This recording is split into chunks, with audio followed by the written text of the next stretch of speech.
Dear students, previous video में हम fertilisation के मैकेनिज़्म पढ़ रहे थे और उसी टॉपिक को कंटिन्यू करते हुए आज हम स्टार्ट करते हैं fusion of sperm with the egg.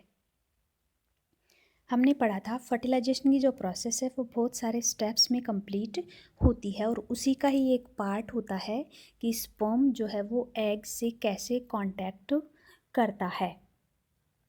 हमने पढ़ा था स्पर्म के स्ट्रक्चर में कि स्पर्म का जो हेड होता है उसमें न्यूक्लियस प्रेजेंट होता है और ये जो न्यूक्लियस होता है वो एग के अंदर एंट्री करता है। इस न्यूक्लियस को हम एग के अंदर एंट्री करने के बाद इसे हम प्रो न्यूक्लियस कहते हैं, मेल प्रो न्यूक्लियस इसे हम कहते हैं। और जब ये मेल प्रो न्यूक्लियस एग के साइटोप्लाज्म में एंट्री करता है तब जाकर के जो एग होता है उस प्रोसेस में oogenesis में हमने पढ़ा था कि एग में मैचुरेशन डिवीजन जो होता है उसका पार्ट फर्स्ट और पार्ट सेकंड यानी अर्धसूत्री विभाजन प्रथम होता है और अर्धसूत्री विभाजन द्वितीय होता है। तो जो अर्धसूत्री विभाजन द्वितीय होता है वह मेल प्रोन्यूक्लियस के एग के अंदर एंटर करने के बाद होता है। मीन्स जो मेल प्रोन्यूक्लियस है वह एग में एंट्री करेगा मीन्स फर्टिलाइजेशन के दौरान, तब ही जाकर के कंप्लीट ओवम का निर्माण होता है। उससे पहले उसमें प्रथम अर्धसूत्री विभाजन कंप्लीट हो चुका होता है लेकिन द्वितीय उसमें नहीं होता। द्वितीय विभाजन जो होता है वह स्पर्म की एंट्री पर ही वो एक्टिवेट होता है और तब ही वो ओवम कंप्लीट ओवम का निर्माण होता है। तो इस तरह से डियर स्टूडेंट्स ये जो पॉइंट है वो आपके ध्यान रखने का है। और सेकंड जो मैचुरेशन डिवीजन है, सेकंड जो परिपक्वन विभाजन है वह होने के बाद ही फीमेल न्यूक्लियस को भी फीमेल प्रो न्यूक्लियस कहा जाता है। और हमने ये पढ़ ही लिया है कि जो फर्टिलाइजेशन की डेफिनेशन हमने पढ़ी है उसमें हमने देखा कि मेल और फीमेल न्यूक्लियस हमने ये पढ़ा था। और अब हम एग्जैक्ट अगर बात करें तो हम कहेंगे मेल और फीमेल प्रो न्यूक्लियस के फ्यूजन को हम फर्टिलाइजेशन कहते हैं। और यह फर्टिलाइजेशन होने के बाद जाइगोट का निर्माण होता है, युग्मनज का निर्माण होता है। और ये जो युग्मनज होता है वह 2n that is diploid cell होती है, द्विगुणित कोशिका होती है। और इसी युग्मनज में आगे जाकर के डिविजन्स होते हैं, मीन्स इसका डेवलपमेंट स्टार्ट होता है, इसका विकास शुरू होता है। मीन्स एम्ब्रियो का जो निर्माण है वो यहाँ पर शुरू हो जाता है। तो जाइगोट में जब डिवीजन होते हैं उन डिविजन्स को हम क्लीवेज कहते हैं और इस क्लीवेज के टॉपिक को भी हम आगे डिटेल से पढ़ेंगे। Divisions in zygote is known as cleavage, क्योंकि उन्हीं डिवीजन से फिर उसका जाइगोट का विकास होता रहता है और एम्ब्रियो बनता है। एम्ब्रियो हम जो भ्रूण होता है एम्ब्रियो वो डेवलपमेंट की स्टार्टिंग की स्टेजेस को हम एम्ब्रियो कहते हैं और बाद की स्टेजेस को हम फीटस कहते हैं। फर्टिलाइजेशन की जो मैकेनिज्म है उसका जो लास्ट पॉइंट है वो है activation of ovum. Last fifth point है हमारा, ये 4 पॉइंट हम पढ़ चुके हैं, फिफ्थ पॉइंट है एक्टिवेशन ऑफ ओवम। जब फर्टिलाइजेशन हो जाता है, मेल और फीमेल प्रो न्यूक्लियाई का फ्यूजन हो जाता है, उसके बाद एग में बहुत सारे चेंजेस होते हैं। उन चेंजेस को हम कहते हैं activation of ovum. Means ovum जो है वो एक्टिवेट हो चुका है और वो जो चेंजेस होते हैं वो मॉर्फोलॉजिकली भी होते हैं, फिजियोलॉजिकल और मॉलिक्यूलर, ये तीनों लेवल पर ही चेंजेस होते हैं। तो ये चेंजेस हम देख लेते हैं कौन कौन से चेंजेस हो रहे हैं। फर्स्ट जो चेंज है वो है रिलीज ऑफ कैल्शियम आयन। जो एग का एंडोप्लाज्मिक रेटिकुलम होता है उससे कैल्शियम आयंस रिलीज हो जाते हैं।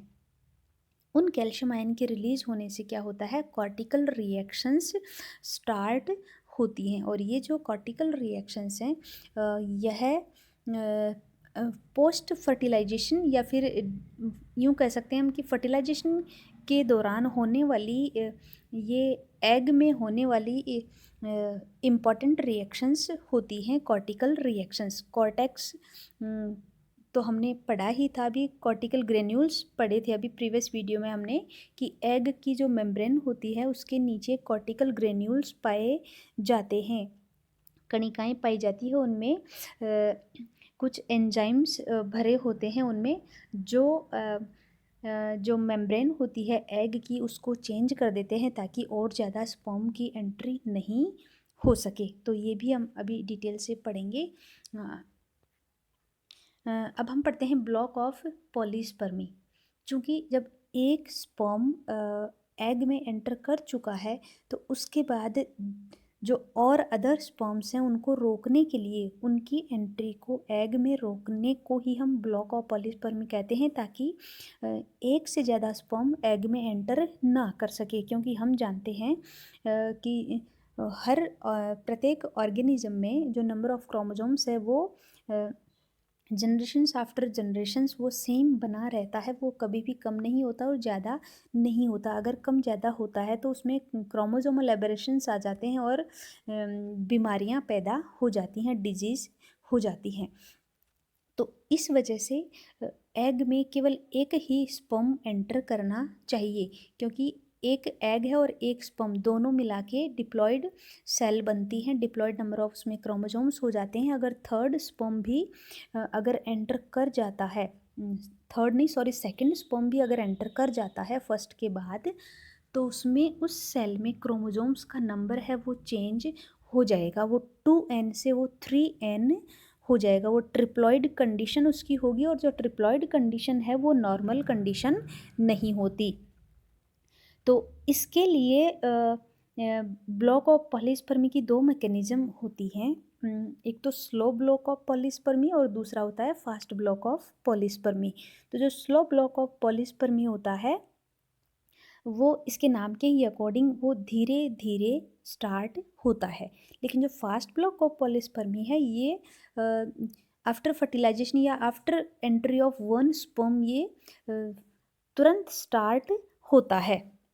और तुरंत स्टार्ट ये कैसे होता है, इसमें क्या होता है कि जो एग की मेम्ब्रेन है उसकी सोडियम के लिए परमिएबिलिटी चेंज हो जाती है just after entrance of one sperm. तो इसे तो हम कहते हैं फास्ट ब्लॉक ऑफ पॉलीस्पर्मी, क्योंकि ये बहुत फास्ट होती है, ताकि कोई एक स्पर्म के एंटर करने के बाद कोई दूसरा स्पर्म एंटर ना कर पाए। फिर दूसरा पॉइंट होता है इसमें स्लो ब्लॉक ऑफ पॉलीस्पर्मी।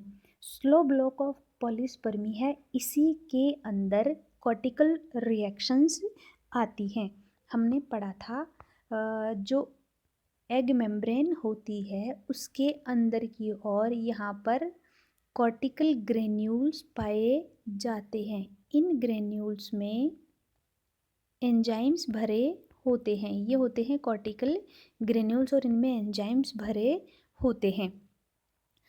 तो जब एक स्पर्म एग की मेम्ब्रेन से टच करता है या फिर एंटर होने लगता है, तो जो कैल्शियम आयन रिलीज होते हैं एग में, वो कैल्शियम आयन एंडोप्लाज्मिक रेटिकुलम में भरे होते हैं, वो रिलीज हो जाते हैं और उससे जो कॉर्टिकल ग्रेन्यूल्स हैं वो टूट जाते हैं और उनमें भरे हुए एंजाइम्स रिलीज हो जाते हैं।